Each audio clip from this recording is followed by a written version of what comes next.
है। हम भारत की संतानें हैं, भारत सबकी माता है। इसका मान बढ़ाने हेतु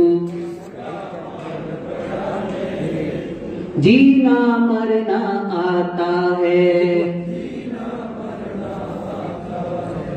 पंच तत्व के इस तन को प्रभु जीवन मूल्यों से भरना,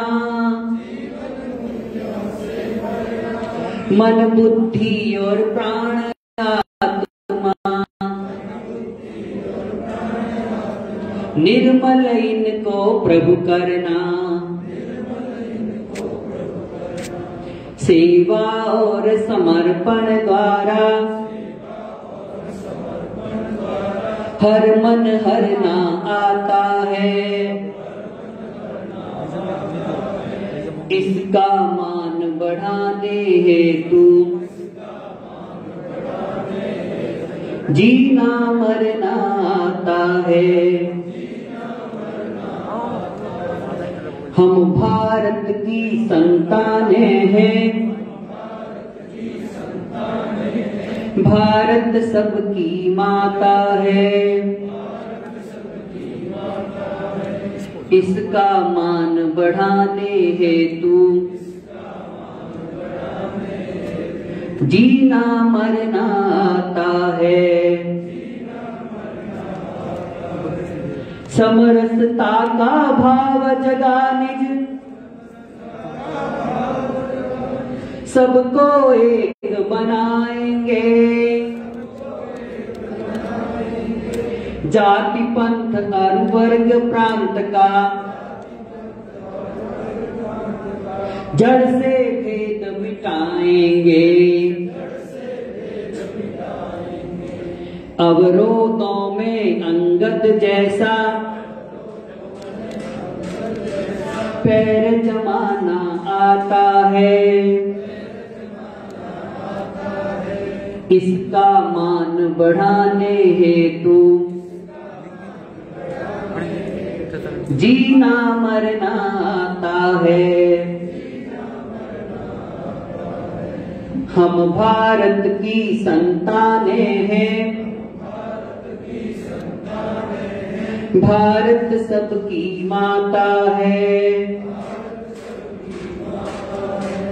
इसका मान बढ़ाने हेतु जीना मरना आता है। ध्रुव पंक्ति को पूरी पंक्ति को साथ में बोलना है। हम भारत की संतानें हैं, भारत सबकी माता है।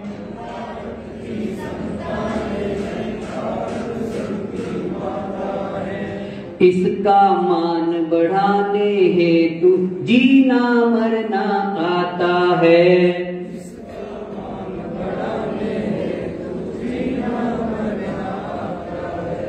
सीमाओं के प्रहरी बनकर हम अरिदल से भिड़ जाएं।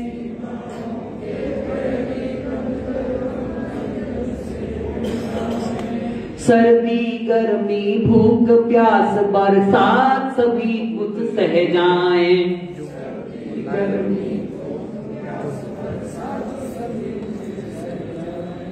बंसी तज कर युद्ध भूमि में शस्त्र उठाना आता है। सबको बोलना है।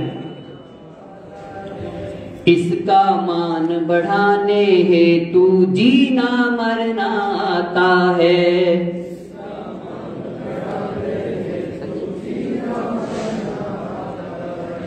हम भारत की संतानें हैं, भारत सबकी माता है।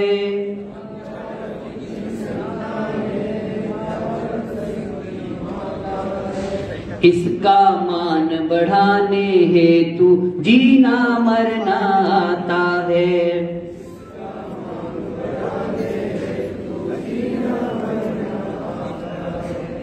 पंच तत्व के इस तन को प्रभु जीवन मूल्यों से भरना।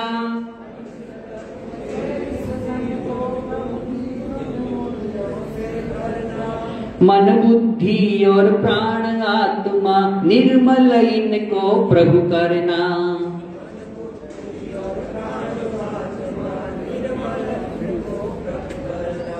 सेवा और समर्पण द्वारा हर मन हरना आता है।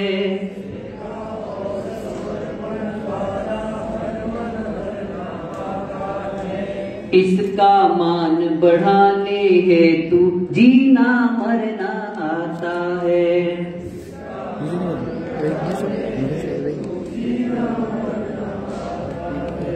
हम भारत की संतानें हैं, भारत सबकी माता है।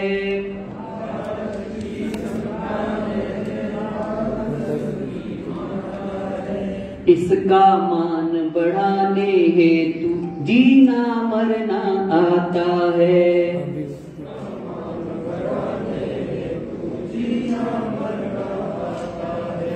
समरसता का भाव जगा निज सबको एक बनाएंगे।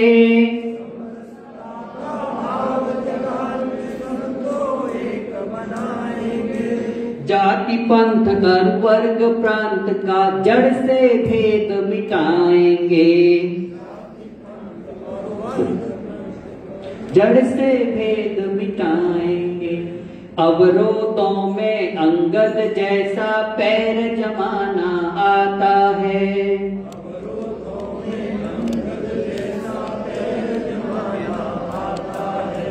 इसका मान बढ़ाने हेतु जीना मरना आता है।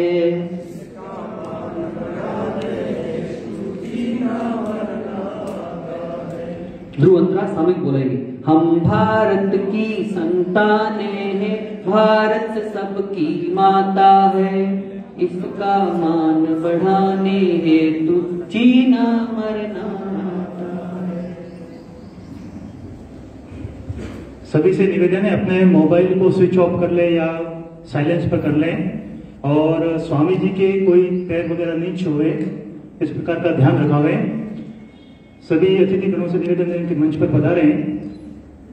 हम धन्य है इस जगजननी की सेवा का अवसर है पाया। इसकी माटी वायु जल से दुर्लभ जीवन है विकसाया। यह पुष्प इसी के चरणों में, यह पुष्प इसी के चरणों में। माँ प्राणों से भी प्यारी, हम सभी के प्राणों से भी प्यारी भारत माता और उसी भारत माता के लाडले सपूत डॉक्टर भीमराव अम्बेडकर जी के समक्ष दीप प्रज्वलन के लिए अतिथियों से आग्रह है कि दीप प्रज्वलन कर कार्यक्रम का शुभारंभ करावे। दिनेश जी हेगड़े मंच पर पहुंचे। जोधाराम जी आप भी पधारे मंच पर।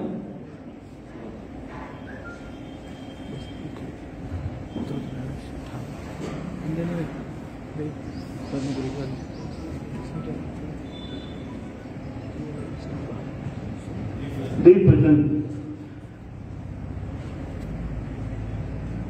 शुभम करोति कल्याणम आरोग्यम धन संपदा शत्रु बुद्धि विनाशाय दीप ज्योति नमोस्तुते। दीप ज्योति परम ब्रह्म दीप ज्योति जनार्दनम। दीपो हरतु मे पापम दीप ज्योति नमोस्तुते। सम्माननीय अतिथियों के स्वागत एवं परिचय के लिए सतीश जी भाई साहब।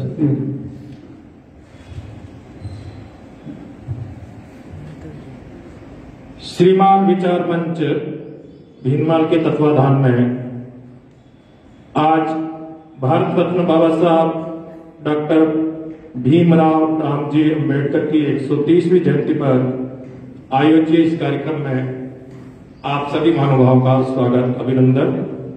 जैसा कि निवेदन हुआ है मंचासीन अतिथियों और के परिचय और स्वागत के लिए आज हमारा सौभाग्य है हमारे मंच को दो संत और आज के कार्यक्रम के जो मुख्य वक्ता हैं वो भी सौभाग्य से उनका प्रवास भीनमाल था। आज के इस अंबेडकर जी जयंती के कार्यक्रम में उनका पाथे मिलेगा। तो सबसे पहले मैं आज के कार्यक्रम के मुख्य अतिथि स्वामी दिव्य स्वरूप दास जी महाराज, संचालक श्री स्वामीनारायण विश्व मंगल गुरुकुल भीनमाल, जो मंच में दूसरी कुर्सी पर विराजमान है, उनके स्वागत के लिए मैं हमारे इस कार्यक्रम के संयोजक जोधाराम जी से निवेदन करूंगा वो स्वामी दिव्य स्वरूप दास जी का दुपट्टा पहनाकर साल के द्वारा स्वागत करें स्वामी जी का। और इसी कड़ी में हमारे इस कार्यक्रम के सहसंयोजक और सेवा भारती के जिला सह मंत्री राजेश जी सेन से निवेदन है स्वामी जी को साहित्य प्रदान कर उनका स्वागत करें। राजेश जी सेन स्वामी दिव्य स्वरूप दास जी को साहित्य प्रदान कर रहे हैं।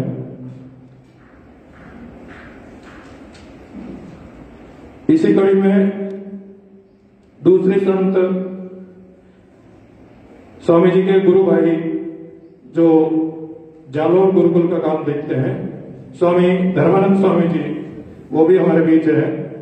मैं अशोक जी जीनगर से निवेदन करूंगा वो मंच पर पधारे और स्वामी जी का साल के द्वारा स्वागत अभिनंदन करें।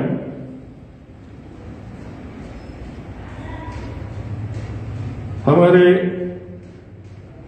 नगर के समरसता प्रमुख रमेश जी भाई साहब स्वामी जी को साहित्य प्रदान करेंगे। ये जो साहित्य है अपनी जो जागरण पत्रिका पांचजन्य है उसका एक विशेषांक जो डॉक्टर भीमराव अम्बेडकर जी पर कुछ सालों पहले छपा था। स्वामी जी को धर्मानंद जी स्वामी जी को साहित्य प्रदान कर रहे हैं रमेश जी भाई साहब।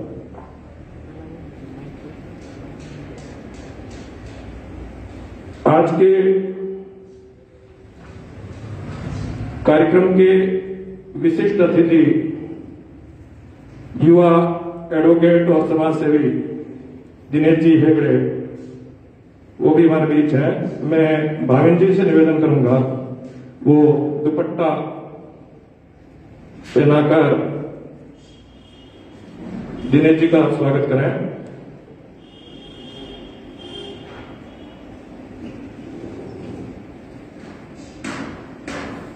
रणजीत जी भाई साहब तो हमारे इस कार्यक्रम के सहसंयोजक हैं, शिक्षक हैं आप साहित्य प्रदान कर रहे हैं। दिनेश जी को साहित्य प्रदान करके स्वागत करें।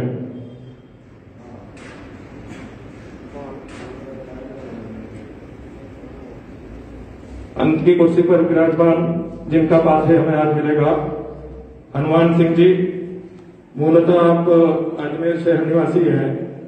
शिक्षा विभाग में प्रधानाचार्य पद से सेवानिवृत्त होने के बाद वानप्रस्थी के रूप में आप पूरे राजस्थान में राष्ट्रीय स्वयंसेवक संघ का काम देखते हैं। आप क्षेत्रीय कार्यवाह के नाते हम सबका मार्गदर्शन करते हैं। मैं आइदर जी से निवेदन करूंगा वो मंच पर पधारे और भाई साहब को दुपट्टा पहनाकर हनुमान सिंह जी का स्वागत करें। नरोत्तम जी भाई साहब, नरोत्तम जी अध्यापक वो पधारे नरोत्तम जी, और भाई साहब हनुमान सिंह जी को साहित्य प्रदान करें। नरोत्तम जी अपने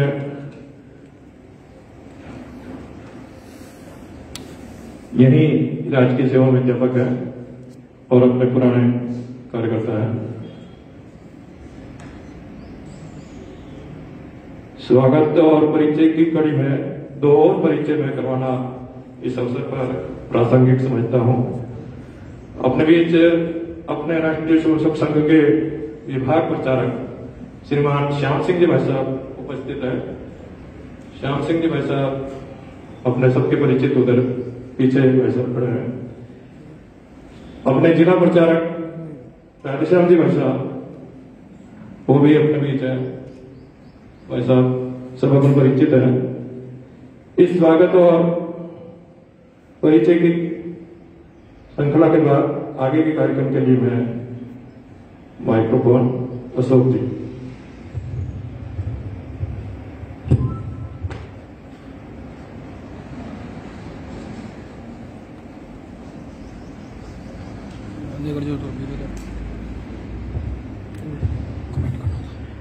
समाज के सब दोष मिटा दें, समरसता का भाव बढ़े, संगठन के आराधन में साधक बन अविराम चले।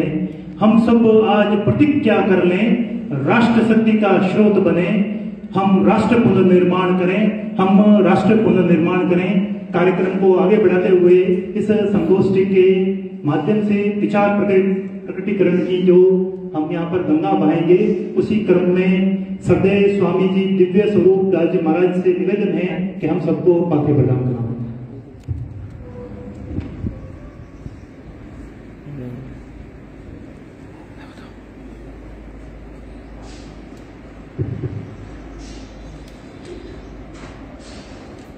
भवसंभव भीति वेदनम शुभ संपद करुणानिकेतनम प्रतदान तपक्रिया फलम सहजानंद गुरु वजय सदा। परम कृपालु परमात्मा इष्टदेव भगवान श्री स्वामीनारायण, भगवान श्री राम, भगवान श्री कृष्ण और हम यहाँ पर गायत्री माता जी के मंदिर में विराजमान है। ये प्रांगण और आप सब यहाँ पधारे हो। अपने मंच पर जो प्रवक्ता के तौर पर उनकी अतिथि अपने हनुमान जी भाई साहब, अपने दिनेश जी एडवोकेट, सभी को हमारा प्रणाम। जय स्वामीनारायण। ये एक कार्यक्रम इसलिए हम करते कि हमारी जो निष्ठा है ये संघ के साथ जुड़े हुए, ये संगठन के साथ जो जुड़े हुए हैं, उन्हीं को तो पता ही है कि अपने को कैसे रहना है।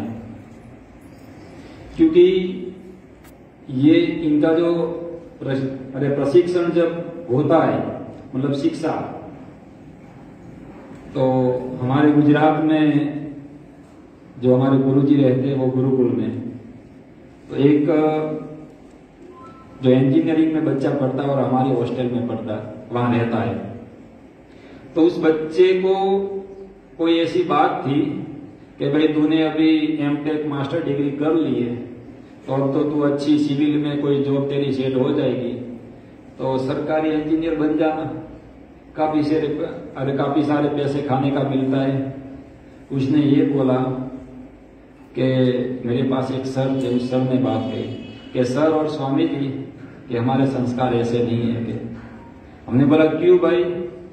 तो कि मैंने 4 शाखाएं भर लिए, 7 होती 6 होती, मुझे इतना याद नहीं है, कि 4 मैंने भर लिए और कि मेरी अभ्यास की वजह से बाकी की मेरी छूट गई है। लेकिन हमें यही कहा जाता है कि हम जिस थाली में खाते हैं उस थाली में कभी छेद नहीं करते। हम छेद करेंगे, मतलब गवर्नमेंट हमें पैसा देती है, हम गवर्नमेंट में जॉब करेंगे और उसी में हम जो छेद करेंगे तो वो आखिर हमें ही नुकसान करेगा। तो जैसे ये कार्य चल रहा है, इस कार्य में जो भाई साहब ने बात कही, राधेश्याम जी ने गुरुकुल में 2 दिन पहले आए थे कि स्वामी जी हम और ये मेहताब जी जो यहाँ पास में लगे हुए हैं, ये संयोग कैसा होता है। अपने वहां स्कूल जालोर है तो मैं वहां इंस्पेक्शन के तौर पे वहां संचालन जो करता हूं, तो मैं वहां गया, मेहताब जी वहां आया, नाम सुना, पहले ऐसा लगा थोड़ा, मैंने बोला मुश्किल काम है। फिर उन्होंने बात की, मैंने बोला चरण स्पर्श भी करता है और नाम भी ऐसा है तो काम होना तो मुश्किल ही है। लास्ट में कहा कि स्वामी जी आपको कैसा लगा? मैंने बोला अब मैं क्या कहूं आपको। लेकिन जो संयोग से जो होता है हमारी एकता होगी तो एकता में किसी की ताकत नहीं है कि हमें तोड़ सकेगा। आप सबने काफी सारी बातें सुनी होगी। एक जो पटेल अपने कणवी बोलते हैं यहाँ जो खेती करते हैं, उस कणवी के खेत में एक तो हरदा, एक वोणियो અને કોમણ, આ 3 जना चलते चलते वहां निकले थे सरदार के साथ, मतलब राजपूत के साथ। तो चलो कि भैया ये देखो ना कि इतनी अच्छी शेरड़ी का ये खेत खड़ा है, तो चलो अंदर जाकर थोड़ी शेरड़ी गन्ना खा लेते। अरे किसी ने बोला, ब्राह्मण या वाणिया ने बोला, अरे यार नहीं जा सकते के अंदर के। क्यों? कि अंदर के ऐसे कि अरे किसी के खेत में थोड़ी खा सकते, वो राजपूत था ना, पावर होता है। अरे क्यों चिंता करता है कि चल हम तेरे साथ है कि चलो के। वो 3 जन गए अंदर। वो बेचारा कणवी पहले से लेकर आज तक उसको किसी की मजबूरी में रहना पड़ता है। कणवी मतलब खेती जो करे वो कणवी। तो कणवी के घर 3 लोग पहुंच गए और बोला कि चलो भाई शेरड़ी खानी है क्या? अरे आपको क्यों ना खिलाए थे? ऐसे बुद्धिजीवी बहुत होते थे। जो खेती करे, एक चौपड़ी का अभ्यासी नहीं है, लेकिन बुद्धि बहुत होती। भगवान ने कहीं से शक्ति दे दी है। तो कि आपको तो खिलाएंगे, जरूर खिलाएंगे, क्यों नहीं?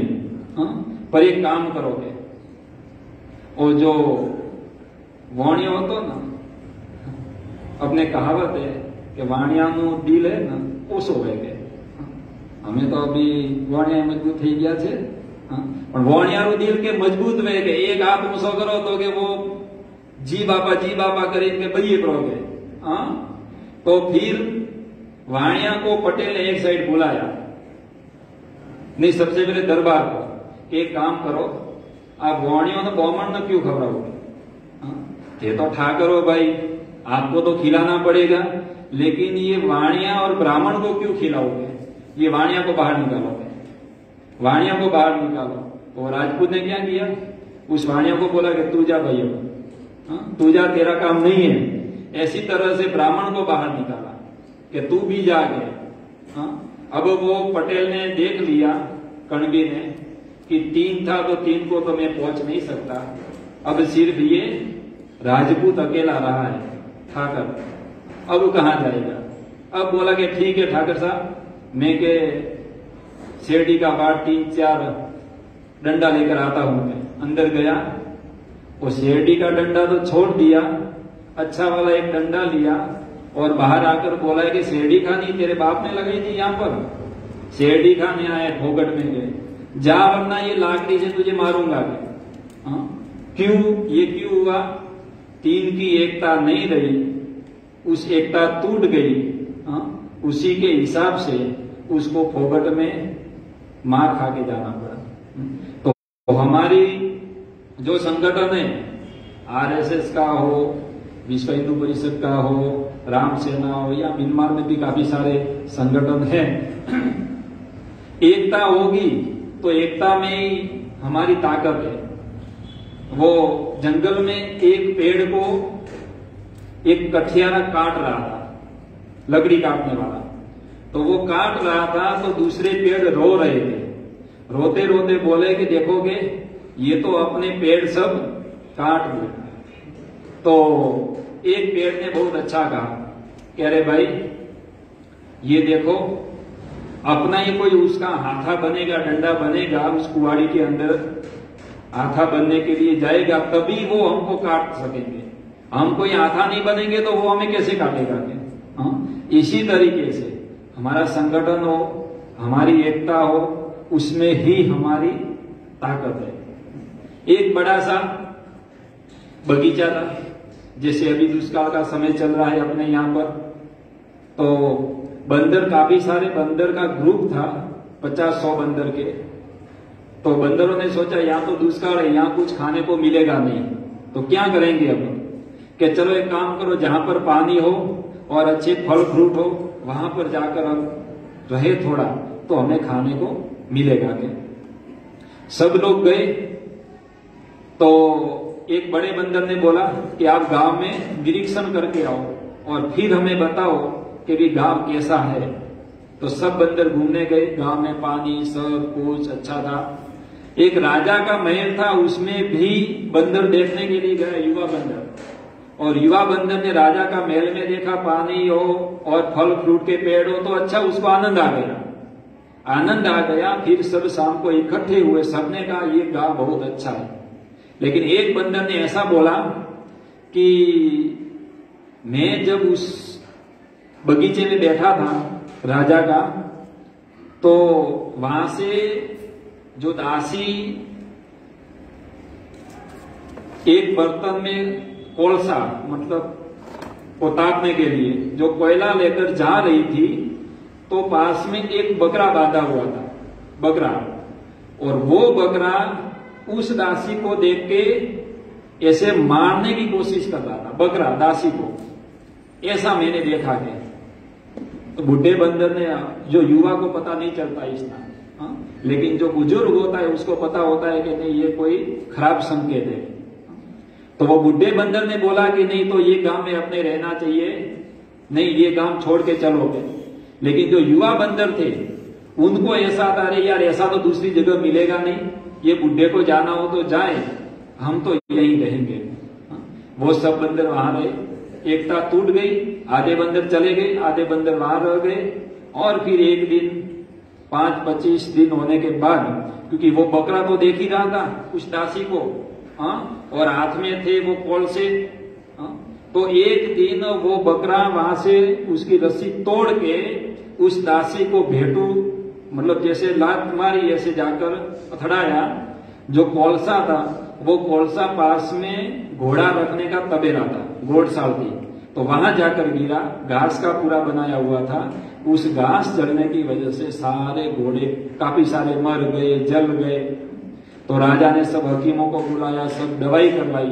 तब हकीम ने, वैद्य ने ऐसा बोला कि ये बंदर, अरे ये घोड़े को सही करने के लिए बंदर का मांस चाहिए, बंदर के मांस का लेप इसमें करोगे तो ये घोड़े साजे होंगे। और राजा को तो घोड़े कितने प्रिय होते। सब बंदर को चुन चुन के लाए और सभी को पकाकर उसका मांस उसके ऊपर लगाया, तो सब बंदर वहां से नष्ट हो गए। और मरते मरते सब बंदर बोले कि देखो अपने बुजुर्ग ने जो कहा था कि भी एकता करके यहाँ से निकल जाओ तो ही अपने को फायदा है। और ये आज भीमराव जो साहब की 130वीं जन्म जयंती पर हम इकट्ठे यहाँ पर हुए,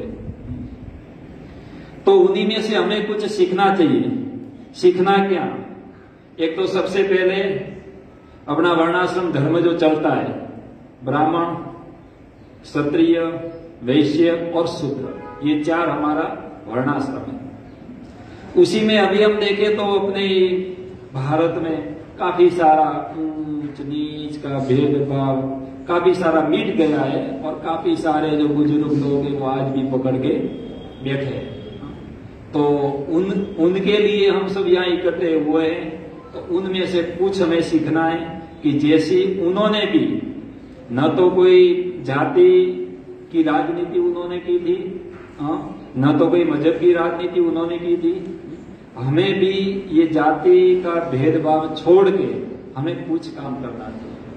उन्होंने कभी जाति की एक इतनी हम सीख ले लेंगे, तो यहाँ पर आने का हमारा मकसद पूर्ण हो सकता है कि चलो भी 130वीं जन्म जयंती थी, आप सब व्यापारी लोग हो, कोई नौकरी कर रहे, कोई अच्छी जगह पर रह रहे हो, तो ये सब समय छोड़ के यहाँ पर आए हो आप। और ये हिंदुस्तान में अपना संविधान जो बनाया है उसमें हम तो जितना जो करे प्रयत्न इतना काम का है। तो हनुमान जी भाई साहब यहाँ पर हैं, अपना राजस्थान का सारा प्रतिनिधित्व तो भी चलता है। हमारा जो साधु इकट्ठे होते तो एक बात करते कि मोदी साहब ने जो किया सब कुछ अच्छा किया, कौन सा किया? अपना राम मंदिर बन गया, अपना राम मंदिर बन गया, बन जाएगा। एक काम अभी भी चल रहा है, कई राजनेताओं के पास बैठते हैं, इसमें कोई भाजपा कांग्रेस जैसी कोई बात है नहीं, जो चाहे, अरे दरेक पक्ष के ये चाह रहे एक नसबंदी जो आ जाए तो सब शांति हो जाए। सब शांति मतलब 2 संतान, एक संतान तो सिटी में तो आज भी कर रहे, लड़की हो तो लड़की या लड़का हो तो लड़का, अपने एक तो नहीं 2 संतान वाला जो हो जाए तो अपने ये अभी कौन सा ये होता है जबरन जो विवाह करते हैं, उसको नाम कुछ मैं भूल गया, लव जिहाद। ये सबसे बड़ा जो हथियार है अपना हिंदुओं को तोड़ने का, वो सबसे बड़ा वहीं से उत्पन्न होता है। क्यों कि अपनी माँ बहन दीकरी को लेकर एक से लगाकर उसकी कोई गिनती नहीं होती। आपने तो बहुत सारा, हमारे से ज्यादा आपने हनुमान जी भाई साहब के पास तो किससे आते होंगे, आपके पास भी आते हैं। अपनी लड़कियों को लेकर 10-10 बच्चे, 12-12 बच्चे, 8-8 बच्चे, तो ये सब उन्हीं का ग्रोथ बढ़ता है। जब से आप देख लो देश आजाद हुआ तब अपनी मेजोरिटी कितनी थी, आज दूसरे धर्म की। अपने कोई विरोध नहीं है कि चलो वो करे, उनके साथ करे, वो अपने से कोई मतलब है नहीं, लेकिन ये एक नसबंदी का और एक ये सब कर नहीं सकते। लेकिन हम कहते जो भारत देश को आगे बढ़ना है, तो ये अनामत होनी चाहिए, अनामत होनी चाहिए जरूर है। लेकिन ब्राह्मण का बच्चा कोई गरीब है तो उनको भी मिलनी चाहिए, वैश्य का बच्चा गरीब है तो उनको भी मिलनी चाहिए। जिसको जरूरत है उसके हिसाब से जिसको मिलेगी तो हमारा देश दिन प्रतिदिन प्रगति करता रहेगा। आज आप सब यहाँ पर उपस्थित रहे, मुझे यहाँ बुलाया, उसके लिए कमेटी परिवार में जो मुझे नाम इतने नहीं आते, लेकिन सब मिलने के लिए मुझे भाई साहब आए थे, उनका सबका मैं आभार व्यक्त करता हूँ। और यहाँ आए हो तो एकजुट बन के रहना, एकजुट बन के रहोगे तो आपको तोड़ने वाला कोई मिलेगा नहीं। एक अंदर से टूट के गया तो लात मारने वाले काफी सारे मिलेंगे। सड़क पर हम निकलते तो एक पत्थर होता है तो हम लात मार कर कहीं दूर दूर तक ले गए, हमको पता है जब स्कूल में पढ़ने जाते तब। और 10-25 जो पत्थर वहां पड़ते तो वो कोई उसको हटाने वाला मिलता नहीं है। तो अस्तु भाइयों, ये प्रसंग में मुझे बुलाया उसके लिए आप सभी का आभार। अस्तु, नमस्कार, जय स्वामीनारायण, जय श्री राम। ऊंच नीच निज के विभेद ने दुर्बल किया स्वदेश को, बाहर से भीतर से घेरा अंधियारे ने देश को। मिटे भेद मिट जाए अंधेरा, जलती हुई मशाल है, एक रहे हैं एक रहेंगे, भारत की संतान है। आदरणीय स्वामी जी के पाथे के पश्चात हम काव्य गीत की ओर चलते हैं और काव्य गीत के लिए आदित्य जी से निवेदन है काव्य गीत।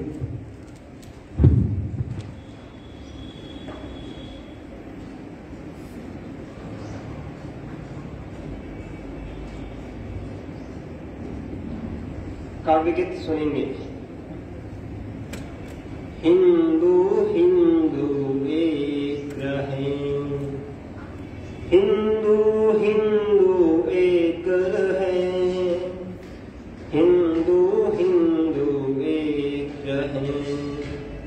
भेदभाव को नहीं सहें, संघर्षों से दुखी जगत को, संघर्षों से दुखी जगत को मानवता की शिक्षा दे। हिंदू हिंदू एक रहें, हिंदू हिंदू एक रहें, हिंदू हिंदू एक रहें। एक ब्रह्म कुछ और नहीं, अरिहंत दुर्गा मात वही, देव देवियां रूप उसी का, देव देवियां रूप उसी का। देश काल अनुसार सही, सब पंथों का मान करे, सब ग्रंथों से ज्ञान ग्रहण, सब गुरुओं की शिख समझ कर जीवन को जीना सीखे। हिंदू हिंदू एक रहें, जो भाई भटके बिछड़े, हाथ पकड़ ले साथ चले। भोजन कपड़ा घर की सुविधा, भोजन कपड़ा घर की सुविधा शिक्षा सबको सुलभ रहे। भोजन कपड़ा घर की सुविधा शिक्षा सबको सुलभ रहे। ऊंच नीच लवलेश न हो, छुआछूत अवशेष न हो। एक लहू सबकी नस नस में अपनेपन की रीत रहे। हिंदू हिंदू एक रहे, हिंदू हिंदू एक रहे, हिंदू हिंदू एक रहे। धर्म प्रेम अमृत पिए, गीता गंगा को पूजे। वेद विहित जीवन रचना हो, वेद विहित जीवन रचना हो। राम कृष्ण शिव भक्ति करें, धर्म सनातन अनुगामी। बुद्धम शरणम गच्छामि, अरिहंतों को नमन करें नित। वाहेगुरु अकाल कहे, हिंदू हिंदू एक रहे, हिंदू हिंदू एक रहे, हिंदू हिंदू एक रहे। भेदभाव को नहीं सहे, संघर्षों से दुखी जगत को मानवता की शिक्षा दे। हिंदू हिंदू एक है, हिंदू हिंदू एक रहे, हिंदू हिंदू एक रहे, हिंदू हिंदू एक रहे, हिंदू हिंदू एक रहे। छुआछूत और भेदभाव के चर्चे चारों ओर यहाँ। समरसता की गंगा को युवजन ढूंढे आज कहाँ। स्वार्थ घात और लाचारी का प्रलंकारी फेरा है। चलो जलाएं दीप वहां जहां अभी भी अंधेरा है, जहां अभी भी अंधेरा है। कार्यक्रम को आगे बढ़ाते हुए हम सबको मार्गदर्शन देने के लिए हनुमान सिंह जी भाई साहब यहाँ विराजमान है मुख्य वक्ता के रूप में। उनके उद्बोधन के पश्चात जिज्ञासा समाधान का विषय रहेगा। जिन किसी को भी इस बौद्धिक के या इस उद्बोधन के संबंध में कोई जानकारी चाहिए, कोई शंका है, उसके समाधान के लिए भाई साहब उपलब्ध रहेंगे। तो भाई साहब से निवेदन है कि हम सबको बातें प्रदान करें।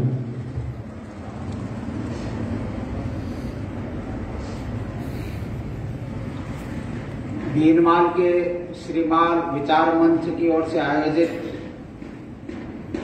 बाबा साहब भीमराव रामजी आम्बेडकर के 130वें जयंती दिवस के अवसर पर अपने मध्य आशीर्वाद देने के लिए पधारे हुए संत श्री दिव्य स्वरूप दास जी, उनके सहकारी संत धर्मानंद स्वामी जी, इस कार्यक्रम के विशिष्ट अतिथि दिनेश जी हेगड़े, अन्य भीनमाल नगर से पधारे हुए गणमान्य नागरिक बंधुगण और बहनों, अपने यहाँ पर इकबाल ने एक बार जो कविता लिखी थी उसकी कुछ पंक्तियां हैं। यूनान रोमा मिस्र सब मिट गए, जहां से कुछ बात है कि हस्ती मिटती नहीं हमारी। यानी विश्व की प्राचीनतम जो सभ्यताएं हैं उन सभ्यताओं में से एकमात्र अपने उस प्राचीन स्वरूप को लिए हुए कोई जीवित सभ्यता है तो वो है हिंदू और भारत। चीन को भी प्राचीन सभ्यता में जीवित सभ्यता मानते हैं, लेकिन चीन में भी कम्युनिस्ट मानने के बाद में वहां की जो मूल सांस्कृतिक धारा थी वो समाप्त हो गई। तो भारत की इस सनातन जिजीविषा का आधार क्या है, इसके जीवित रहने का आधार क्या है? वो आधार है, कोई भी हम सब जानते हैं, अपने परिवार में हो, चाहे समाज में हो, चाहे राष्ट्र में हो, अगर लंबी अवधि होती है तो शिथिलता आती है, और उस शिथिलता के कारण से समाज में बहुत सी रूढ़ियां कुरीतियां ये आती है। जो समाज अपनी रूढ़ियों कुरीतियों को ध्यान करके उसका ठीक प्रकार से चीर फाड़ करके और आगे का मार्ग लेता है, वो समाज जीवित रहता है।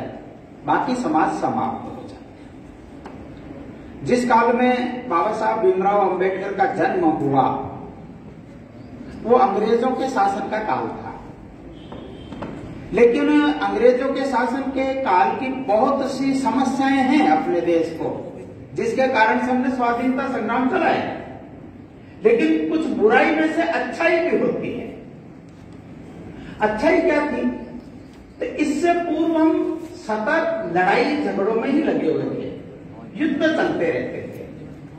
ये पहली बार जब पूरे देश पर ही अंग्रेजों का शासन हो गया, रियासतों ने भी उनकी अधीनता स्वीकार कर ली, तो ये परस्पर जो झगड़े थे और बाहरी आक्रमण जो थे वो रुके।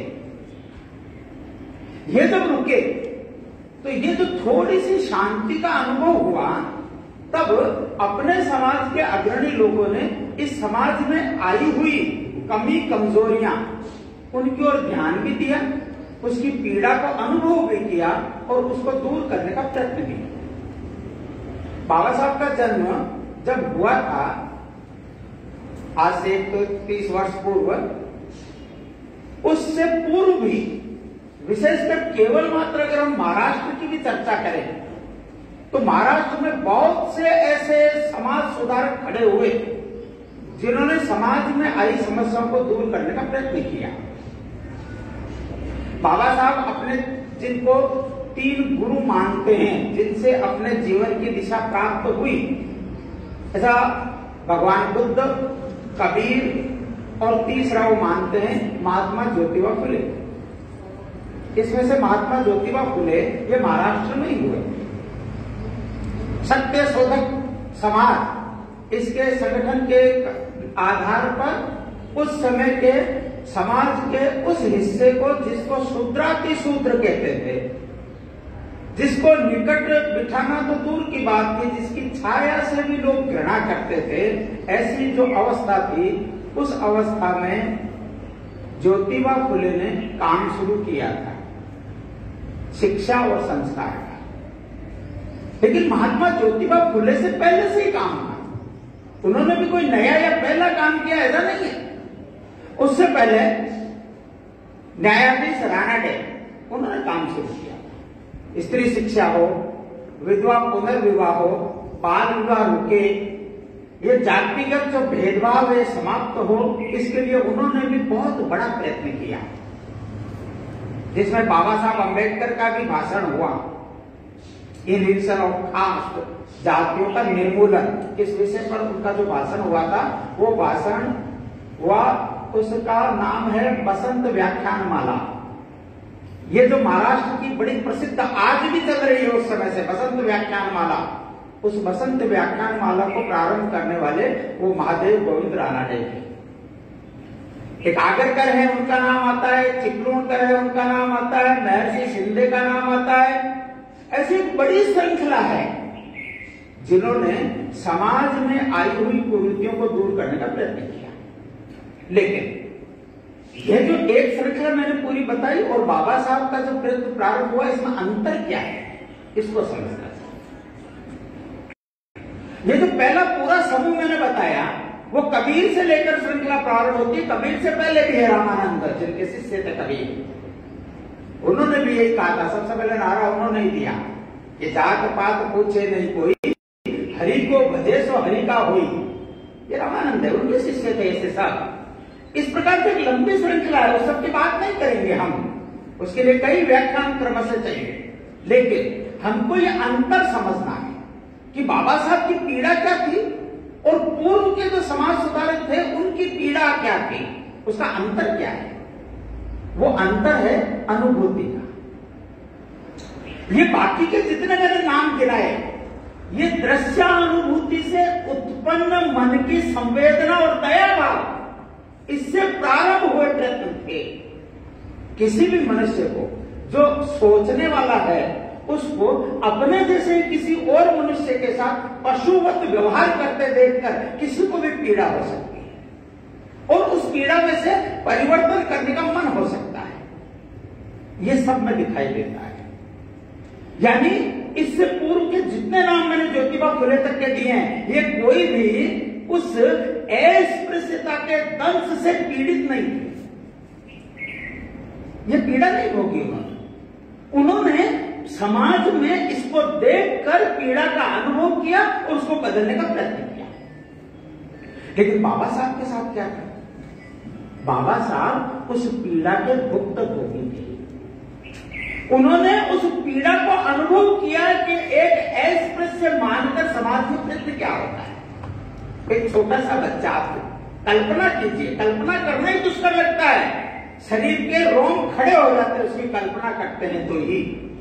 कल्पना कीजिए एक छोटा सा बालक अपने घर के बाहर बैठा है और उसकी बहन उसके बाल काट रही है और उसके सामने नाई की दुकान है जिस पर कुर्सी पर बैठकर लोग बाल कटवा रहे हैं और वो छोटा सा बच्चा अपनी बहन से प्रश्न करता है कि तुम अच्छे बाल नहीं काटती, तुम मेरे बाल क्यों काटती हो, मेरे बाल वहां क्यों नहीं कटवाती।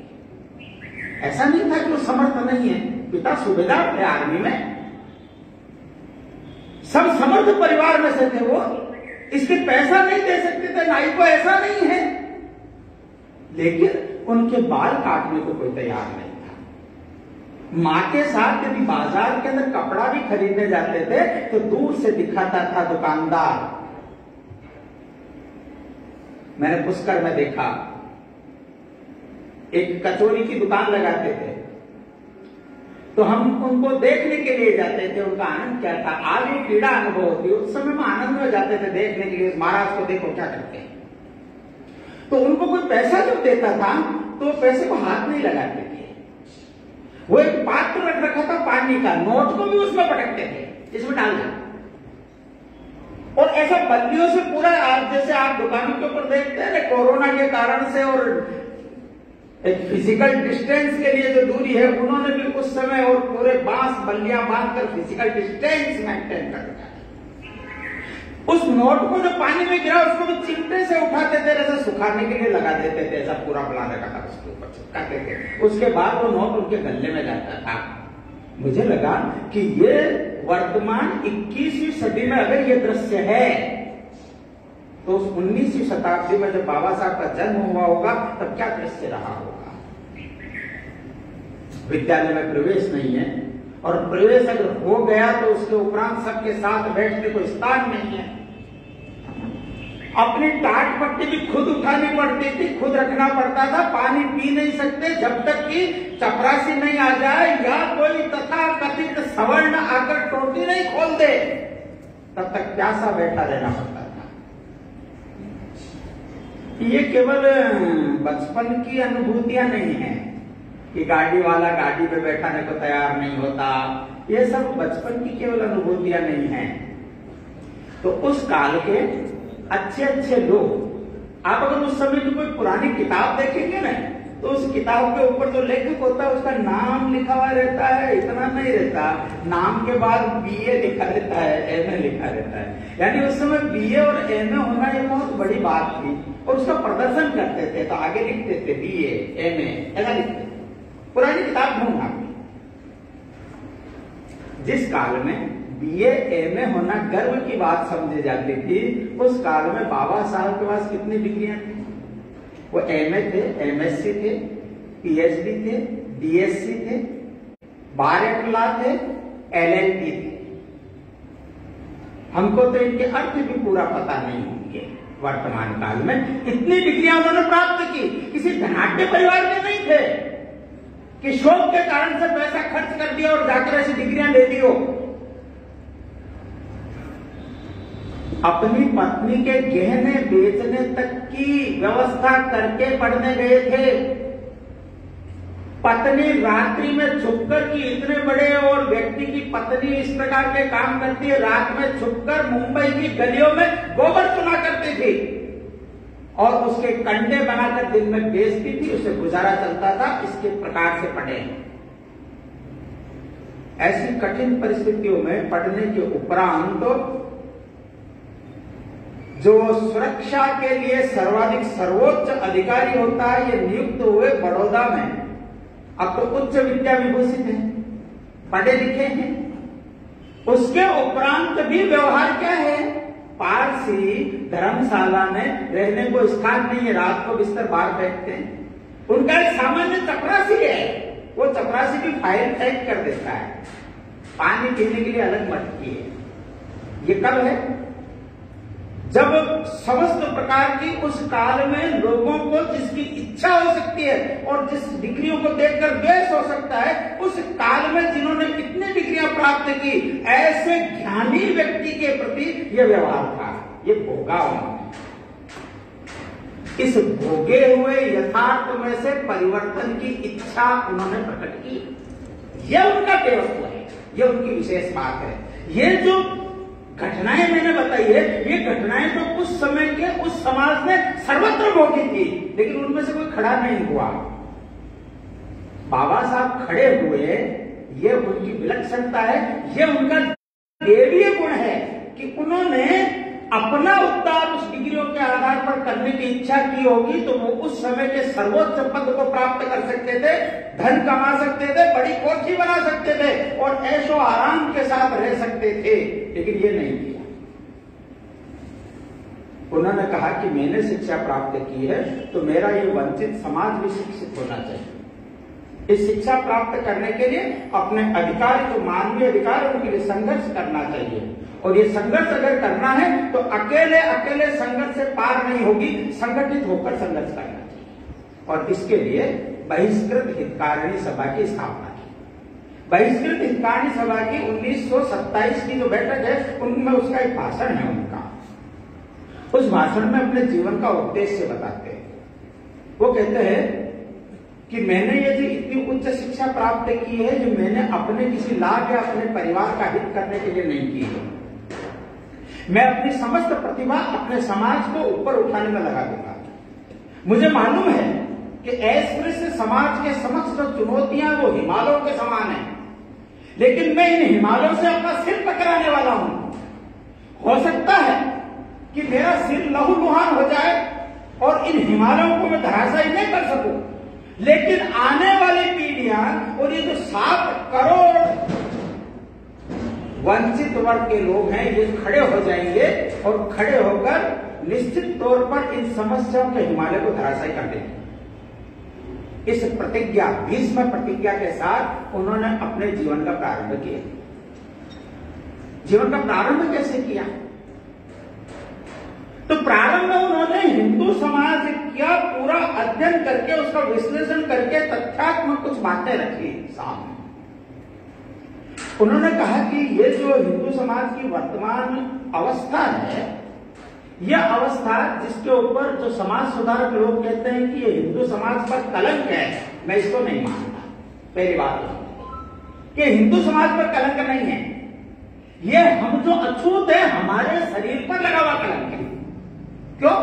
उन्होंने कहा कि हिंदू समाज इसको कलंक मानता तो अब तक समाप्त कर देता। हिंदू समाज इसको कलंक नहीं मान रहा। हिंदू समाज वो जब कहते थे तो हिंदू समाज का नेतृत्व करने वाला वर्ग, वो उसको कलंक अगर मानता तो वो समाप्त कर देता। वो समाप्त नहीं कर रहा है, उसके लिए प्रयत्न नहीं कर रहा, और जो बड़े लोग कुछ कह रहे हैं उसको मान नहीं रहा, स्वीकार नहीं कर रहा। इसका मतलब ये कलंक हमारे तन पर है और हमको दूर करना हम करें। हिंदू समाज की अवस्था कैसी हो गई है?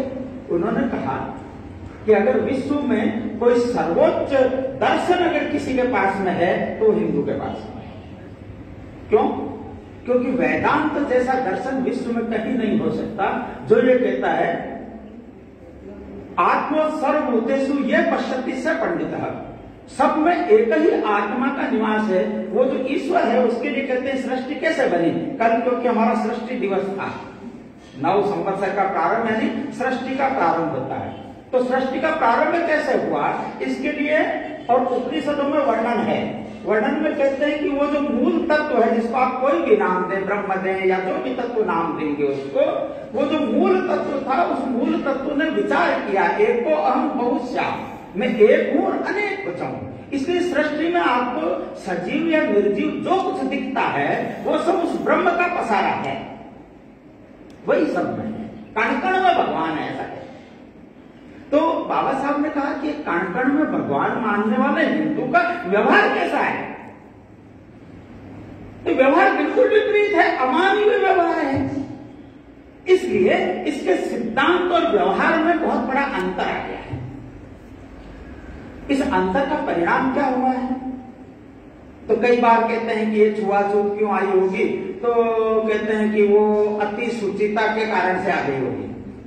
सुचिता के कारण से अगर आई होती तो फिर किसी व्यवसायगत होनी चाहिए थी। ये हो सकता है कि ये व्यवसाय जब तक आप कर रहे हैं तब तक आप अस्वच्छ हैं, ये नहीं करेंगे तो स्वच्छ हो जाएंगे। लेकिन ऐसा है क्या? ऐसा नहीं।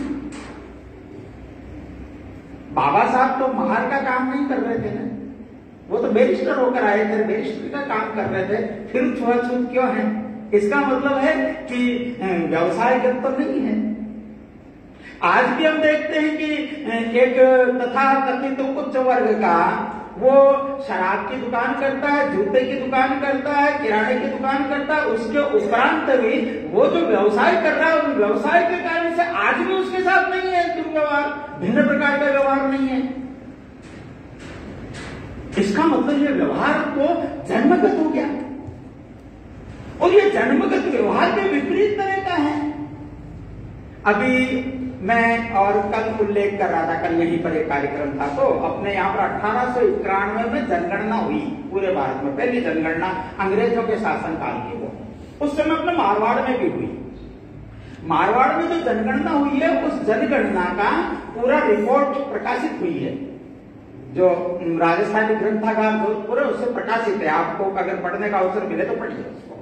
मारवाड़ में मर्दमशुमारी 1891 ऐसा उसका नाम है पुस्तक का।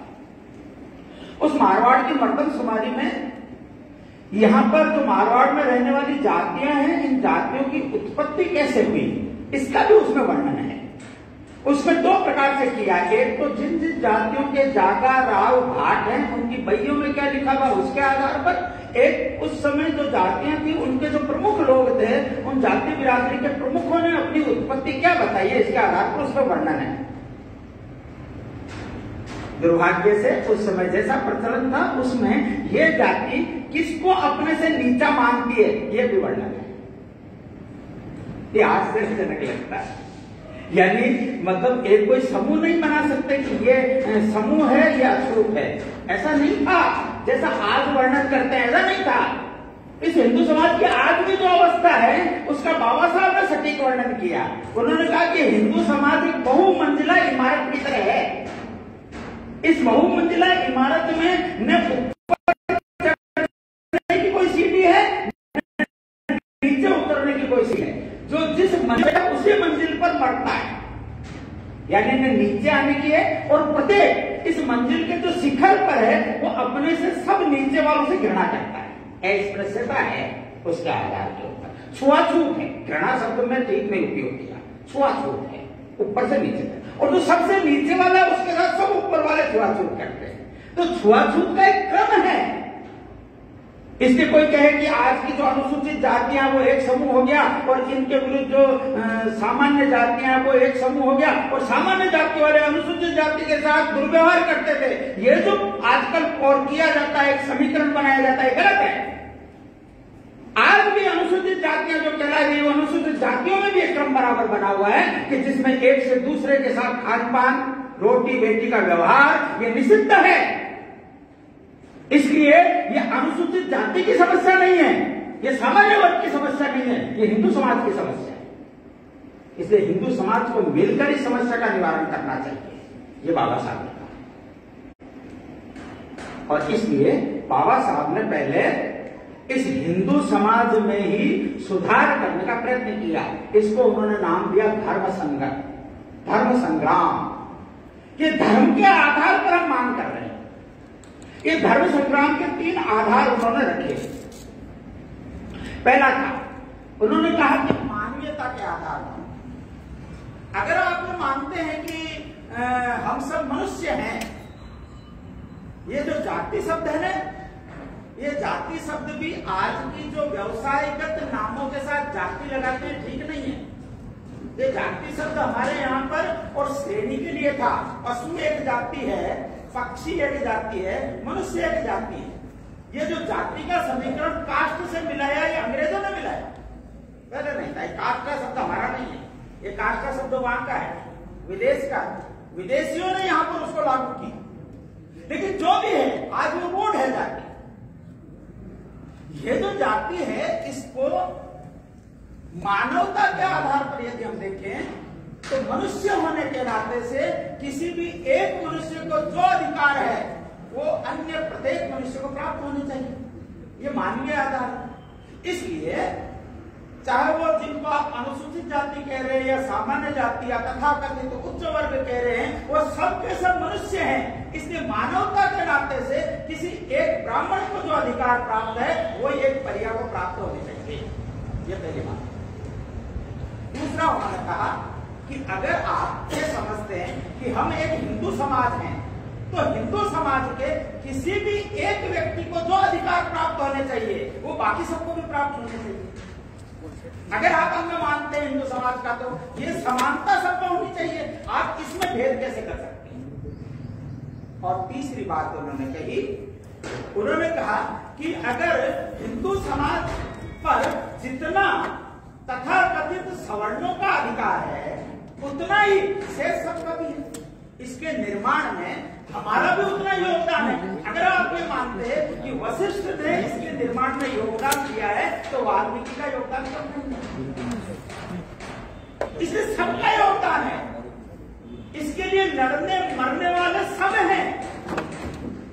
इसलिए अगर इस प्रकार का है तो इसके निर्माण में, इसके सुख दुख के अंदर पूरा हिंदू समाज अगर शामिल हुआ है तो प्रत्येक के सुख दुख को उसी प्रकार आज भी अनुभव करना चाहिए। ये तीन आधार उन्होंने धर्म संग्राम के रखे और इस धर्म संग्राम के आधार पर उन्होंने कुछ प्रतीकात्मक बातें की, उसको उन्होंने नाम दिया सत्याग्रह। और सत्याग्रह का आधार क्या दिया, क्योंकि अपने पास समय की सीमा है, लंबा समय हो गया, इसलिए उस सब की मैं बात नहीं करूंगा। सत्याग्रह का मूल आधार था उनका गीता। गीता के आधार पर सत्याग्रह की पूरी रचना उन्होंने की। और आप आश्चर्य करेंगे, महात्मा गांधी तो इस भारतीय राजनीति के परिदृश्य में 1920 को उतरे। उसके बाद धीरे धीरे और जो आंदोलनों के अंदर वो अग्रणी हुए तब उसमें अहिंसा की बातें उन्होंने की। बाबा साहब का ये जो धर्म संघर्ष का पूरा आंदोलन है ये अहिंसा की पराकाष्ठा है। यानी बाबा साहब के साथ जितने लोग लगे थे उसमें से एक ने भी हिंसा नहीं की। करने की सामर्थ्य नहीं थी क्या? करने की सामर्थ्य पूरी थी, क्योंकि जिस महार जाति से वो आते थे उसके 90% लोग सेना से सेवानिवृत्त हैं, इसलिए अस्त्र शस्त्र चलाना तो सब जानते हैं। लेकिन उसके उपरांत तो बाबा साहब के नेतृत्व में अहिंसात्मक सत्याग्रह का एक बड़ा आंदोलन चला 1935 तक 1927 से लेकर। और दो प्रतीकात्मक नाम उन्होंने हाथ में लिए। एक सार्वजनिक स्थानों का उपयोग करने की सबको छूट मिले, जिसमें महार सत्याग्रह कहलाता है। चावलदार तालाब यानी मीठे पानी का, चावलदार मराठी भाषा में कहते हैं मीठे पानी, मीठे पानी का जो तालाब था उसका उपयोग का। और दूसरा था मंदिर प्रवेश का, जिसमें सबसे प्रसिद्ध है कालाराम मंदिर का। बाकी सब बहुत हैं, उनकी चर्चा नहीं करते। महार चावलदार जो सत्याग्रह था, इस सत्याग्रह का आधार क्या था? तो आधार था 1923 का। 1923 में मुंबई विधान परिषद में एस.के. गोरे करके एक और वहां के और विधान के सदस्य थे। उन सदस्य ने प्रस्ताव रखा। प्रस्ताव ये रखा कि जो सार्वजनिक संपत्ति है वो किसी ग्राम पंचायत के अधीन होगी, नगर पालिका के अधीन होगी, तो सब सार्वजनिक संपत्ति को सबको निर्बाध उपयोग करने की छूट होनी चाहिए। इतना सा प्रस्ताव पारित हुआ। लेकिन ये प्रस्ताव तो पारित हो गया, इसको लागू कौन करेगा? कानून बनना सुगम है, कानून का पालन करना सबसे कठिन होता है। बाबा साहब ने कहा कि इस कानून का पालन होना चाहिए। और क्योंकि संविधान सम्मत हम बात कर रहे हैं, जो विधानसभा में एक प्रस्ताव पारित हुआ है उसी की मांग कर रहे हैं, इसलिए हम सत्य के लिए आग्रह कर रहे हैं। ये सत्याग्रह है, ये सत्य तय हुआ है, उसकी हम मांग कर रहे हैं। वो महार का सत्याग्रह है। हुआ क्या? जब उसका जल प्राशन किया बैठकर तो लाठियां बरसाई गांव के लोग। बाबा साहब ने कहा कि बड़ा आश्चर्यजनक है। उस एक केवल मैं उसका वाक्य बताता हूं। उन्होंने कहा कि ये जो तालाब है, इस तालाब में इस गांव के जिनको आप अछूत मानते हैं, उन अछूतों के गाय भैंस वो पानी पी सकते, इतना ही नहीं है, वो भैंसे हमारे इसमें देखी। इसी तालाब में तैरती है, इसी में गोबर मूत्र करती है, वो सहन है। लेकिन जो हम हाड़ मांस के व्यक्ति हैं, अपने आप को हिंदू कहते हैं, हम उसमें पानी का उपयोग करते हैं तो हम लाख में बचेंगे। और दुर्भाग्य यह है कि उस तालाब का शुद्धिकरण पुनः किसी पशु के मूत्र से किया जाए। ये प्रश्न ऐसे ही कालाराम मंदिर दर्शन के लिए 6 वर्ष तक समझा गया, लेकिन मंदिर में प्रवेश नहीं हुआ, मंदिर के पट बंद गए। बाद में बाबा साहब ने जब उनको कहा कि आप हिंदू विरोधी हैं, ब्राह्मण विरोधी हैं, ऐसे आक्षेप बाबा साहब पर होते थे।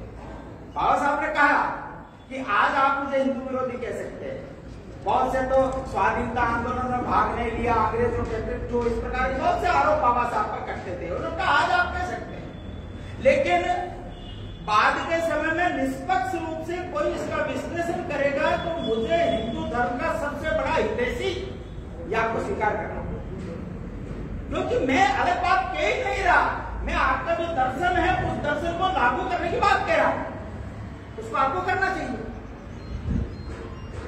उन्होंने 2 कॉलेज बनाए थे, एक मिलिंद कॉलेज औरंगाबाद में, एक सिद्धार्थ कॉलेज यहाँ पर मुंबई में बना। मिलिंद कॉलेज में एक प्रोफेसर ठकार थे, वो पहले संघ की शाखा और उसमें जाया करते थे, बाद में वो उनको रखा इसीलिए था कि जब 1948 में और गांधी जी की हत्या के बाद संघ पर प्रतिबंध लगा तो उनको नौकरी छोड़नी पड़ी, उनको जेल जाना पड़ा। जेल से छूटने के बाद वो नौकरी की तलाश में बाबा साहब के पास आए। बाबा साहब ने उनको अपने कॉलेज में प्राध्यापक रखा। बाबा साहब से उसने पूछा कि आप सब पर ये जो ब्राह्मण विरोधी होने का इतना आरोप लगता है वो क्या है? उन्होंने कहा कि यदि मैं ब्राह्मण विरोधी होता तो दुनिया नहीं, ठकार ब्राह्मण तो क्या नहीं हो। उनके कॉलेज में सर्वाधिक 90% से अधिक जो पढ़ाने वाले थे वो सब कैसे ब्राह्मण। उन्होंने कहा मुझे ब्राह्मण से विरोध नहीं, ये जो पुरोहितवाद है जिसके कारण से हिंदू समाज में कर्मकांड आया है और जो धर्म के नाम पर बताते हैं, इससे कष्ट है, इसके कारण समस्या है। इसके इस विषय को समझना चाहिए। वर्तमान काल में जो अंबेडकर तथाकथित अंबेडकर आंदोलन को विपरीत दिशा में ले जाने का प्रयत्न करते, वो प्रयत्न पूरा का पूरा ब्राह्मण विरोध पर जाकर टिक गया है। ये ठीक नहीं। क्यों? क्योंकि बाबा साहब के साथ ब्राह्मणों का सहयोग की एक लंबी श्रृंखला है। हम सब जानते बाबा साहब को अंबेडकर ये जो सरनेम दिया है ये देने वाले उनके गुरु थे, वो ब्राह्मण थे। उनके लिए नित्य अपने साथ एक टिफिन लेकर आने वाले जिसमें उनके लिए भोजन रहता था वो ब्राह्मण गुरु थे।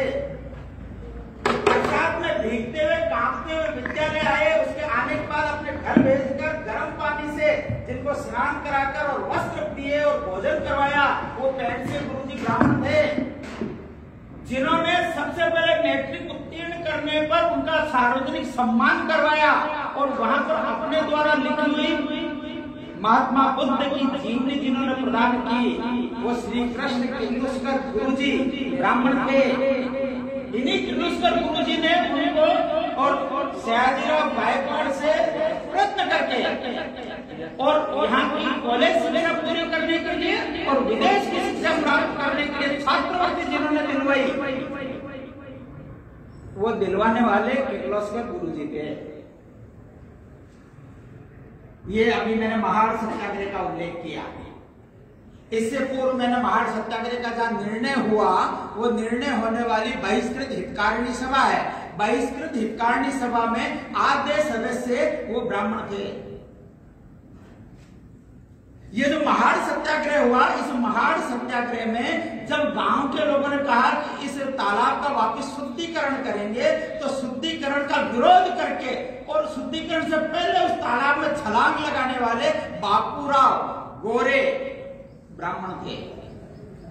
उसी समय प्रतीकात्मक रूप से मनुस्मृति का दहन किया गया था। मनुस्मृति का दहन करने का प्रस्ताव करने वाले दोनों लोग ब्राह्मण थे, सहस्त्रबुद्ध थे, ब्राह्मण थे। आप सब पूरी उनकी श्रृंखला से जीवन के अंत तक देखेंगे तो अंत में जो उनकी सहधर्मिणी थी वो भी ब्राह्मणी थी। वो अंत में जिस जगह रहे, इस्तीफा देने के बाद 1952 में इस्तीफा देने के बाद जिस बंगले में रहे न, वो आपके निकट का ये जालौर यहाँ के महाराजा का था। और आज उसी की जो बंगलो था उसमें बाबा साहब के और स्मृति का और पूरा मॉन्यूमेंट बना हुआ है। बाबा साहब के जीवन के ऊपर अष्टाध्यायी ऐसा लिखने वाले भीमाष्टकम इस नाम से है। आप में से बहुतों ने तो नाम भी नहीं सुना होगा कि संस्कृत में उनकी भी स्तुति लिखी हुई है, जैसे अन्य देवी देवताओं की स्तुतियां हैं। उसका नाम है भीमाष्टकम। उस भीमाष्टकम के रचयिता थे श्रीधर भास्कर वर्णेकर, जो पद्मश्री थे, संस्कृत के विद्वान थे और ब्राह्मण थे नागपुर के। इसलिए पूरी श्रृंखला है। ज्योतिबा फुले का मैंने नाम ही नहीं लिया, उनके साथ तो 100 से अधिक ब्राह्मणों की श्रृंखला है जिन्होंने बाद में काम किया। इस पीड़ा को अनुभव करने वाली पर्याप्त संख्या रही है। जिन लोगों ने सहयोग किया है उनके साथ में सहयोग किया है। दुर्भाग्य से वर्तमान काल में एक अलग प्रकार का तंत्र बना है, अपने आप को अम्बेडकरवादी कहने वाले, जिसके अंदर केवल मात्र उसका झंडा बाबा साहब के कोट के रंग का है, बाकी डंडा अलग प्रकार का देश और समाज को तोड़ने वाला डंडा है। ऐसे लोगों से बचाने के लिए ही बाबा साहब का सत्य स्वरूप समाज के समक्ष रखना आवश्यक है। इस महाड़ सत्याग्रह और कालाराम मंदिर प्रवेश के संबंध में उन्होंने उन प्रोफेसर ठकार से कहा था कि तुम मुझे हिंदू विरोधी कहते हो, मैं तो कालाराम मंदिर में भगवान राम का दर्शन करने के लिए आंदोलन करने वाला व्यक्ति हो, तुमने मुझे राम से दूर किया। 1935 में तक प्रयत्न करने के उपरांत उन्होंने फिर घोषणा की येवला परिषद में कि ये हिंदू समाज के जो प्रमुख लोग हैं इनका मन पसीज नहीं रहा, इसलिए अब एक शॉक ट्रीटमेंट के रूप में उन्होंने घोषणा की कि मैं हिंदू के रूप में जन्म लिया, अछूत के घर में जन्म लिया, इस पर मेरा अधिकार नहीं है, लेकिन हिंदू के रूप में नहीं मरूं, ये मेरा अधिकार क्षेत्र में है और मैं हिंदू के रूप में नहीं मरूं। ये 1935 में कहा। लेकिन इसके साथ की एक घटना सबको पता नहीं है। वो घटना है कि ये जो प्रस्ताव पारित हुआ येवला परिषद में, ये प्रस्ताव उनके अखबार में 2 वर्ष तक छपा प्रथम पृष्ठ पर। उसका हेडिंग क्या था? उसका हेडिंग था अस्पृश्य समाज को नव मनु का संदेश। जिस मनुस्मृति की सर्वाधिक आलोचना की है बाबा साहब ने, वो उनके लिए बाबा साहब जिसके संपादक थे वही अखबार लिख रहा है नव मनु, नया मनु है। ये एक बार नहीं कहा, बाद में उनके जो जीवनी लेखक है धनंजय कीर, इन्होंने जब संविधान निर्माण हुआ पूरा तो उसके पश्चात भी ये कहा कि जिसने कभी और अपने आचार की संहिता वाल्मीकि की रामायण के रूप में और महाभारत के रूप में जिन्होंने स्वीकार की, वो दोनों के दोनों उस काल में शूद्र वर्ण के अंतर्गत आते थे। बाद में ऋषि और को प्राप्त हुए ऋषित्व को, उन लोगों ने तुमको अपने जीवन की आचार संहिता प्रदान की। और उस हिंदू समाज के इससे बड़ा व्यंग्य क्या होगा कि ये वर्तमान आधुनिक काल में भी उनको संहिता प्रदान करने वाले ये आधुनिक मनु हैं। इसलिए इसका ध्यान रखना चाहिए कि उन्होंने मनुवाद नाम से, जिसको ब्राह्मणवाद, पुरोहितवाद, कर्मकांडवाद हम कहते हैं, उसका विरोध किया है, मनु का नहीं, इसका विरोध नहीं। 1935 में यह घोषणा करने के उपरांत उन्होंने दूसरा मार्ग चुना, और वो दूसरा मार्ग है राजनीति का। उन्होंने अनुभव प्राप्त किया कि मैंने इतनी उच्च विद्या विभूषित होने के उपरांत भी मेरी शिक्षा के कारण से समाज में सम्मान प्राप्त हो गया, ऐसा नहीं है। इसलिए अगर इस तथाकथित अस्पृश्य समाज को, शूद्र समाज को अगर समाज में सम्मानजनक स्थान दिलवाना है तो जहां नीति निर्धारण होना है, उन नीति निर्धारण करने वाले स्थानों के ऊपर भी हमारे बीच से लोग जाने चाहिए। और इसलिए राजनीति में भी हमको प्रतिनिधित्व मिले। जिस प्रकार से आपने और कम्युनल अवार्ड मुसलमानों के लिए कहा है, मुसलमानों के लिए अलग सीटें तय की है, उस प्रकार से राजनीति में हमारे लिए भी अलग सीट होनी चाहिए। वो चाहे लॉर्ड लिनलिथगो के समय की वार्ता उनकी होगी, साइमन कमीशन के समय की बात होगी, पार्लियामेंट सुधार के समय उनका प्रतिवेदन दिया हुआ होगा, या तीनों जो गोलमेज सम्मेलन है उन सम्मेलनों का पूरा इतिहास हम पढ़ेंगे तो ध्यान में आता है। और इसलिए उन्होंने कहा कि अब हमको आप नॉन कन्फर्मिस्ट हिंदू कहिए या प्रोटेस्टेंट हिंदू, यानी हिंदुओं में सुधारवादी, जैसे ईसाइयों में सुधारवादी रोमन कैथोलिक के विरुद्ध मार्टिन लूथर के कारण से प्रोटेस्टेंट मत बना, उन्होंने भी कहा कि ये हिंदू जो तकियानुसी लोग हैं इनसे पृथक हम सबको वो प्रोटेस्टेंट हिंदू मानकर हमारे लिए अलग से विचार होना चाहिए। उसी में से वो कम्युनल अवार्ड था जिसमें 78 सीट सुरक्षित की गई और जिसके विरुद्ध महात्मा गांधी ने पुणे में आमरण अनशन किया। बाबा साहब ने उस आमरण अनशन के कारण से महात्मा गांधी से समझौता किया, जिसको पुणे पैक्ट कहते हैं। इस पुणे पैक्ट में पृथक निर्वाचन को समाप्त किया गया, लेकिन सुरक्षित सीट दिए, और वो 150 से अधिक जो अब भी चल रही है। वर्तमान में भी जो अनुसूचित जाति के लिए और अनुसूचित जनजाति के लिए जो सीट स्थान सुरक्षित है विधानसभा में और लोकसभा में, वो उसके कारण से, उस पैक्ट से चल रहा है। इस प्रकार से नीति निर्धारण करने वाली समितियों में, संसद में और नीचे विधान परिषद के अंदर अनुसूचित जाति के लोग अपने विषयों को वहां रखने के लिए गए। और वो बड़ा इतिहास है बाबा साहब का, जिसमें उन्होंने बलूत प्रथा और जमींदारी प्रथा और जो वतनदारी है, ऐसे बहुत सी बातों का उन्होंने विरोध करके उसमें अमेंडमेंट करवाए, सुधार के काम किए, शिक्षा के संबंध में किए, विद्यालय खुलवाए उन्होंने उसके लिए, और अर्थ की व्यवस्था करवाई, ऐसे बहुत से काम है, लंबी उसकी फहरिस्त है। लेकिन उसके बाद में और चुनाव आ गए 1946, और उसके बाद में जब अंग्रेजों ने तय कर लिया कि अब हम जाएंगे यहां से, तो संविधान सभा ने,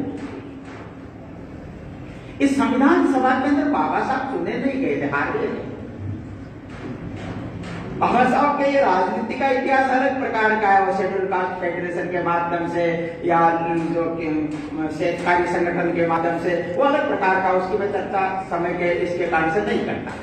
लेकिन ये जो संविधान सभा बनी, तब संविधान सभा में बाबा साहब जैसे एक तज्ञ व्यक्ति, प्रतिनिधि व्यक्ति, बुद्धिमान व्यक्ति और इस संविधान के संबंध में जानकार व्यक्ति है, इनको संविधान सभा में रहना चाहिए, ये तय करने वाले गांधी जी थे, जिनका सर्वाधिक आपस में कभी नहीं मिलना हुआ, आपस में विचार मिले नहीं दोनों के।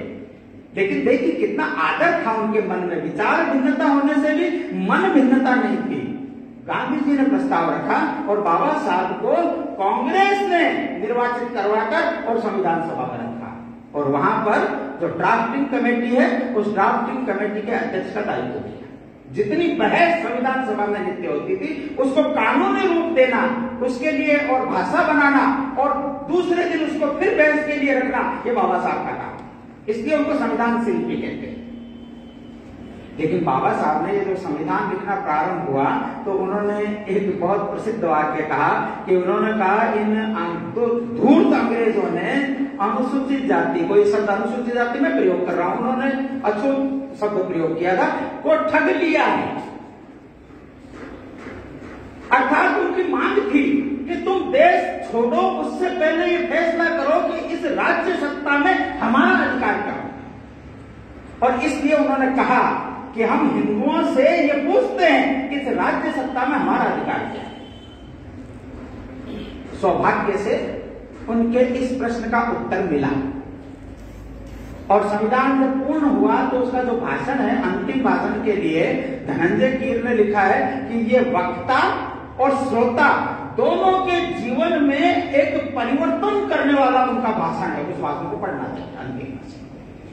उसमें बाबा साहब ने कहा कि इससे पूर्व अपने देश में बहुत से खेमे बने हुए थे, एक खेमे का मुखिया मैं भी था और हम आपस में लड़ते थे, किंतु अब हम स्वाधीन हो गए और स्वाधीनता के उपरांत इस संविधान के अनुरूप हमको काम करना है और हम सब मिलकर इस देश की सामाजिक, राजनीतिक, आर्थिक प्रगति के लिए एक होकर आगे बढ़ेंगे, इसका मुझे विश्वास है। आप देखिए कहां से चले थे प्रारंभ में, मैं हिंदू नहीं, फिर हमको हिंदुओं से अलग कर दिया जाए, यहां तक कि अलग कॉलोनियां बनाने तक की उन्होंने बात की।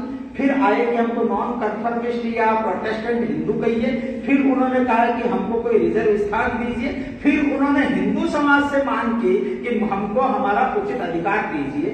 और परिणाम क्या हुआ, तो ये जो छुआछूत का कलंक था, इस कलंक को हटाने की मांग बाबा साहब ने की हो या प्रस्ताव रखा हो, ऐसा नहीं है। ये मांग रखने वाले हैं, प्रस्ताव रखने वाले हैं, वो सरदार पटेल है। संविधान सभा सरदार पटेल ने रखा। सरदार पटेल के इस जो रखा हुआ प्रस्ताव था, इस प्रस्ताव का ध्वनिमत से बिना विरोध के सबने समर्थन किया। और ये युगांतरकारी परिवर्तन था कि हिंदू समाज पर 2000 वर्षों से लगा हुआ जो कलंक था, वो कलंक अनुच्छेद 11 की इस अस्पृश्यता को कानूनन अपराध घोषित करने से समाप्त हो। लेकिन बाबा साहब ने कहा इतने से नहीं होगा, हमको आर्थिक स्वाधीनता भी चाहिए। बिना आर्थिक स्वाधीनता के समता स्थापित नहीं होगी, बिना समता के समरसता नहीं आ सकती। इसलिए इसके लिए हमको बाद में प्रयत्न करना है। ऐसा सब पूरी उनकी भूमिका है। इसके साथ बहुत से विषय हैं, समय की सीमा इसलिए मैं आपके समक्ष वो नहीं रखूंगा, लेकिन एक अंतिम बात रखता हूं। और वो अंतिम बात है कि हिंदू धर्म में नहीं रहूंगा उसका क्या हुआ। ये घोषणा उन्होंने 13 अक्टूबर 1935 को की, यानी 13 अक्टूबर को घोषणा की और 14 अक्टूबर को उन्होंने बौद्ध मत स्वीकार किया। 13 से 14 अक्टूबर होने में कितने साल लगे? 21 साल। यह है बाबा साहब की महानता। 13 से 14 अक्टूबर होने में 21 साल क्यों लगाए? क्योंकि जिस दिन उन्होंने बौद्ध मत स्वीकार किया, उस समय वो अत्यंत अस्वस्थ थे और 1 महीना 23 दिन बाद वो परिनिर्वाण को प्राप्त हो गए। अर्थात जब उनको लगा कि अब मुझे ये देह छोड़ना पड़ेगा, तब उन्होंने ये कटु निर्णय किया। 21 साल तक हिंदू समाज के पुरोधाओं को उन्होंने अवसर प्रदान किया कि तुम अपनी गलती सुधारो। ये उनकी महानता है। इसलिए उन्होंने कहा कि यदि मैं चाहता तो 5 साल में इस हिंदुस्तान का कबाड़ा है। 5 साल का यार, क्यों? क्योंकि सब लालायिक थे। ईसाई कहते थे, ईसाई ने तो एक गॉडफ्रे ई फिलिप है, उस पादरी ने तो किताब लिख दी अनटचेबल क्वेस्ट, यानी ये जो अछूत है, इन अछूत जातियों को ईसाई कैसे बनाया जा सकता है, उसका पूरा उसने खाका दिया उस किताब में, अनटचेबल क्वेस्ट। और पूरे पादरी लग गए कि आपको जब हिंदू नहीं रहना है तो सबको लेकर ईसाई बन जाओ। मुसलमानों ने भी ऐसा ही किया। वो बीकान आयरंगा और इन्होंने तो अखबारों में छपा दिया कि बाबा साहब ने और मुसलमान बनने की घोषणा कर दी। खंडन करना पड़ा बाबा साहब को। बाबा साहब के और लोगों को हम इस्लाम में ले आएंगे, इसके लिए और नवाब हैदराबाद ने तो 5 करोड़ रुपए की व्यवस्था की थी उस समय। लेकिन बाबा साहब ने कहा ये सब मैं स्वीकार नहीं करूंगा, हिंदू नहीं रहूंगा, ये पक्का है, लेकिन ईसाई या मुसलमान नहीं रहूंगा। ये ध्यान देने का विषय है। बाबा साहब ने कहा ऐसा क्यों किया मैंने? तो उन्होंने कहा कि यद्यपि महात्मा गांधी से मेरा मतभेद है, लेकिन महात्मा गांधी से मैंने कहा था एक बार कि जब भी मुझे निर्णय करना पड़ेगा मैं उस मार्ग को चुनूंगा जिस मार्ग से भारत को किसी प्रकार की हानि नहीं हो। मैं अपना नाम देशद्रोहियों में लिखाना नहीं चाहता। और इसलिए उन्होंने कहा कि बौद्ध मत स्वीकार करके मैं भारत पर उपकार कर रहा हूं, क्योंकि बौद्ध मत जो है वो भारत में उत्पन्न हुआ भारतीय संस्कृति का ही एक भाग है। इसलिए भारतीय संस्कृति की धारा से मेरे लोग अलग नहीं जाएंगे।